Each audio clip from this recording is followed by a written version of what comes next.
জানি না ওদের কি লাগবে, যা লাগবে তাই দেবো।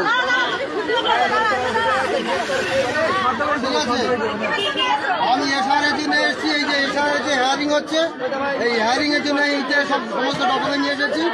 ওদের যা লাগবে তাই দেবো, ওদের কি কি প্রয়োজন তাই দেবো।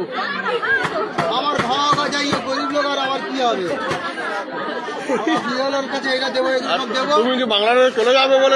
না, বাংলাদেশে যাতে না যেতে হয়, আমরা প্রকৃত ভারতের নাগরিক কিনা সেটা বিএলওরা দেখুক। আমার যত ডকুমেন্টস আছে আমি সব নিয়ে এসেছি। জোর করে কেউ কারোর বাদ দেওয়ার ক্ষমতা কারণ নেই।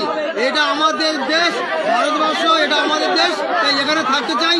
সেই হিসাবে সমস্ত ডকুমেন্ট নিয়ে এসেছি। তাই এখানে বিএলওদের দেখাবো যে আপনার কোন ডকুমেন্টের প্রয়োজন, আপনি সেটা নিয়ে যান।